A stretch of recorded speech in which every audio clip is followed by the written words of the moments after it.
Good morning, guys. Good morning. Good morning. Good morning. It's so nice to be here in the futuristic vision of Prey. Do you like my apartment? You really you got hooked up big time in this apartment, man. This is Zach Miner, Ryan Clements, and Sid Schumann of PlayStation Blog taking a look at Prey coming out of Arcane. Now, and I haven't played this yet, but right off the bat, why are we all waking up in the same bed? Why are the three of us in one bed together? Well, you know, had a wild there's night. a few. We don't want to get into spoilers just yet, Sid. We want to try and avoid spoilers here. So this is footage. Ryan and I got a chance to play through the first hour of the game, actually. And so this is all footage from that first hour. There's a couple things that we're going to avoid kind of talking about because there are some really incredible reveals in that first hour. And I'm confident in saying, and you and I talked about this, that the whole opening section of Prey, including some stuff that we're not going to show here today, might be one of my favorite openings in a video game I've seen in a long time. So phenomenal stuff, and hats off to the Arcane team for putting it together. Agreed. So it's our first day. Time to put on our TranStar uniform, get ready to go up on the spaceship. Very exciting. Mm-hmm. So what is Prey? Prey is out of Arcane, who did Dishonored. They did Arx Fatalis. As you're probably noticing right off the bat, we're including this stuff because it kind of reveals that this is a first-person simulator. This is kind of an immersive sim. Let's just hop right on to the spaceship. Well, let's see. Oh my gosh. Things are not great up on the spaceship. I like how we went from the most serene footage to the most not serene footage possible. Look, it's a simulator, but it's not Apartment Simulator 2064.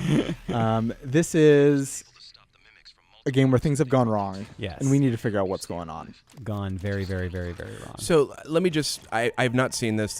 I'm sort of the resident dummy on this one. I am the biggest fan in the world of sort of the shock games. So I actually would consider System Shock 2 to be my favorite game of all time. BioShock high on the list. So without having seen a ton of this game, it's giving me that vibe big time. And absolutely. As it should. I mean, it absolutely has that emergent, player-driven choice style of gameplay that you're going to actually kind of see here represented in this weapon that we're seeing right now, which is the glue cannon, where it essentially allows you to build platforms, immobilize enemies, do a lot of different stuff, and hey, you don't even have to pick it up if you don't want to. I mean, there's essentially so many different ways to work your way through this very, very much damaged and very, I don't want to use the word derelict, but it is a damaged, something's gone south station that your character, Morgan Yu,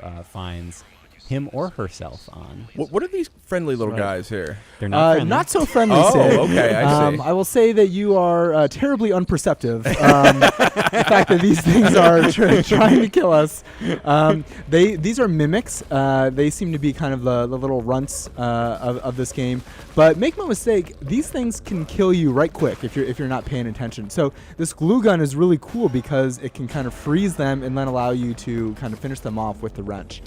This is a game that's obviously first person, and you are shooting things, and a little bit later we're going to get some actual guns. Bam! But it's not a game where you're going to be running around, firing bazookas, and just shooting stuff. Here we're going to take a look at some of the other kind of abilities, some of the emergent opportunities possible with this amazing glue cannon. So those little mimics, as might be indicated by their name, can disguise themselves as other items in the world. Here's another little item here that might remind you of a certain other game that you like a lot. So there are skill trees in this game, and there are actually a couple different skill trees, some of which we didn't even experiment with. Right. So you find these neuromods lying around that you shove into your eyeball. Seems right. Seems right. Yeah. Hey, what's this on the ground here? I'll just shove it in there. Oh, I might as well shove it in there. I do that all the time. So we have a couple different skill trees: scientist, engineer, and security. We obviously barely got a chance to experiment with these, but suit your play style. You can be hacking turrets, hacking security systems. We'll take a look at that stuff. And sorry, go ahead. No, go ahead. I was going to say, and a quick note that when I was talking to the lead designer in our interview together, Ricardo Bear mentioned that in this kind of initial section of the station, when you get that first neuromod, they actually give you a way to benefit from any of the initial selections you make when you upgrade your character. So like if you want to do like a hacking neuromod, they made sure that in this opening area of the game there's a way to use that, or a strength thing, or some other for repairs. Like they wanted you to feel like whatever you pick, you're going to be rewarded in some capacity, which I thought was really smart design. And this is a hacking interface we're seeing now, I'm guessing. And we'll see this right now. So I invested in hacking, and so I'm able to kind of get into this room that's totally optional. And look, I get a weapon upgrade kit. Nice. There's some other stuff going on in the room. I will note, and I told Ricardo this, that Dishonored has been one of my favorite games the last several years. Oh yeah. I am someone that plays those games by reading everything in the world. Oh, absolutely. Arcane. There's so many emails. there are few studios better, in my opinion, at environmental storytelling than Arcane. 100% agree. Right now, and I want to just soak all that in. I was really having to slap my wrist and just be like, nope, Zach, just move on, keep moving forward. So here we're kind of in the main lobby of this spaceship, and everything's totally fine. Oh no, everything is not totally fine. Maybe not. Where is this sort of space station located? Do you know? Is it in the solar system or? It is in outer space. Okay, Yes, it's in outer space. And if you look out the window here, you might see that there's potentially some recognizable celestial objects. Oh, Indeed. We're keeping things vague. Very vague. You know what? I fear that there's going to be some spoilers out there. But that's why you just got to stick with the PlayStation blog for all the coverage. So this is the main lobby, and this is kind of the main, I think, hub of the game. And so there's kind of different levels that you can explore of the spaceship, obviously, as we've seen. Here's another example of just some of the completely optional environmental storytelling. Ryan, I don't even know if you went into this room. I know what you're doing here, but I unfortunately did not read all this stuff. But yeah, it's awesome that it's basically a small museum showing the progress of the space station and kind of its development, and the development of the company that facilitated it. So just really awesome stuff. And again, it's like you could just totally walk by this room and not even notice it. So they really, oh my, who are these friendly looking fellas? Again, I'm going to really question some of you guys' instincts. These are not friendly. These are phantoms, and these are the hardest enemies that I saw. Interesting. So did you not go into this room, Ryan? No. Remember, you went much further than I did. I was too busy reading emails. So I had to hack my way into this room. So this, I think, kind of demonstrates how challenging some of the kind of fight situations can be. Bam. So again, these guys are doing some pretty serious damage. You can see the health indicator in the bottom left. And I'm really having to kind of strategically think about how I'm going to kind of pause, put health kits on, and then, use this kind of stun gun or perhaps the glue cannon to freeze them and then finish them off with the wrench.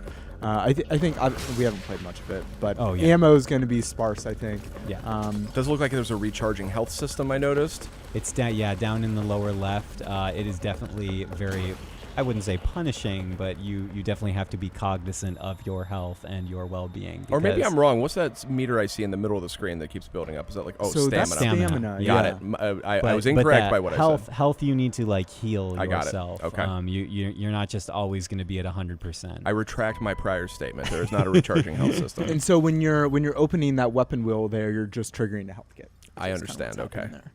And another thing that Ricardo pointed out is, because there were a lot of folks playing the demo when Zach and I were playing the game, is that, sometimes you could just walk, stealth your way through an environment, not even, engage the mimic-like enemies. Like right here, you see that they're kind of creating their own platforms and just kind of working their way around the environment. I mean, it's really interesting how the levels are laid out. And a little detection meter there above the mimic that was kind of flying off here. So we're getting close to the end here, but Ryan and I, we just scratched the surface. I wanted to just show a little bit more of kind of what is in this game.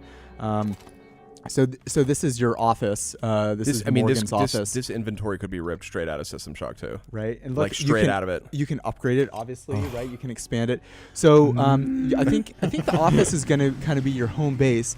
And so there's recycling of materials where you're breaking material, you're breaking objects in the world down into different components. So there's reasons to pick up all this stuff in the world. Like what am I going to do with this coffee cup? I'm going to throw it across the room, but I could have recycled it. Really? And then on the other side, you'll see that there's a fabricator. So there's a crafting system in this game. So you're going to be finding, I think, blueprints and upgrades throughout the game. And obviously, you're not going to find most of them, and it's really going to kind of require exploration. And a quick point as we're watching this amazing footage and kind of closing up shop is that you do not need to have experience with the original, with Prey's predecessor. This is unrelated. You can go right into this. It's kind of own unique story. It's a new science fiction story, by Arcane. So you can enjoy it kind of fresh. Gents, do we have any sense of the threat? These creatures we seem to be fighting. Do we know anything about what they are, or sort of where they factor in? It's an enormous threat, Sid. Yeah. Yes, I mean I have all I know is that the space station is not in good shape, and the people on the space station are not in good alive. It is a threat not to be taken lightly. Okay, I understand. And just real quick before we go here, in addition to that skill tree that we saw earlier, we are aware that you get some access to alien powers later in the game. We didn't get a chance to really look at those or experiment with those. That was a little bit after. One last clip I wanted to show just for you, Sid. So there's a locked door. We need to find our way into the locked door. I bet, if we read some things around the room, maybe there's something. Just like in real life. I wonder what the access code to that door might be. This is kind of the first big one there. Oh, do those numbers look familiar? 0451. Now that is the first. That's the first code given out in System Shock 2. First code given out in System Shock 2. I believe it was in the first System Shock. Oh, was it? 451. It was in all of the Deus Ex games. It was in the Dishonored games.